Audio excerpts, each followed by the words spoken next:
So, what would happen if Africa kicked the West out of their continent overnight? What would happen to the rest of the world, especially the global North? Well, here is the scenario.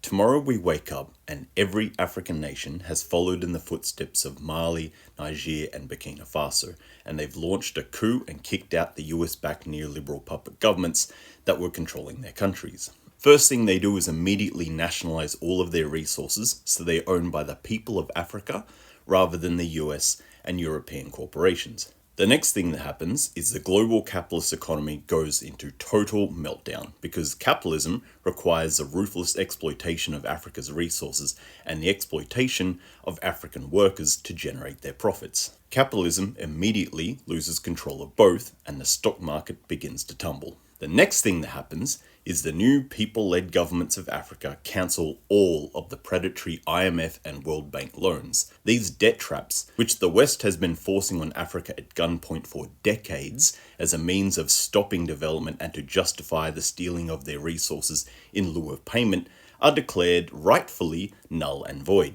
Consequently, the Western banking system and the Western pension funds begin to crash into liquidation as the exploitation of African workers for Western profits collapses. With all of Africa's wealth now staying in Africa, the looted resources and worker exploitation that was holding up the euro collapses the entire currency. Hyperinflation and resource shortages hit every European economy. Without Congo's cobalt and lithium, electric vehicle batteries go up 200%, car production in Europe and America stalls, and Tesla goes bankrupt. There is also now a global oil and gas crisis as the European Union and the United States are cut off from exploiting the Nigerian, Angolan, and Algerian oil fields. The Western tech industry collapses, Apple and Samsung stocks implode, and AI as an entire concept begins to collapse as well. The next thing that happens is the global geopolitical situation shifts to a multipolar world. Without Africa's resources, the United States and Europe become nothing more than regional powers, while the new African Union becomes a superpower. The US and EU military blockades, of course they attempt that, they fail, so do the coups that they launch, so do the invasions, as the resources needed to maintain their high-tech militaries begin to run dry.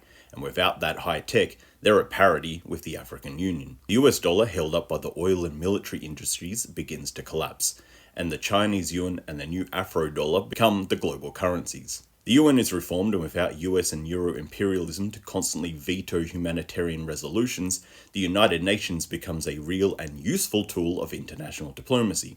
The neoliberal governments of the West begin to collapse as they try to maintain the wealth of billionaires and capitalists with the most drastic austerity measures ever seen. The people of Europe rise up, and socialist revolutions tear down what's left of the capitalist world. Now, without capitalism demanding endless profit growth from a finite resource planet, the United Nations can agree on a global plan of degrowth to save the planet, begin climate repair, and build a global sustainable agriculture and resource model that can lead humanity into a future worth living. Wouldn't that be nice? Anyway, if you want to hear the long version of this little fun story, go check out the Triplo podcast episode 8. And hopefully this has given you not just some good ideas, but something to think about.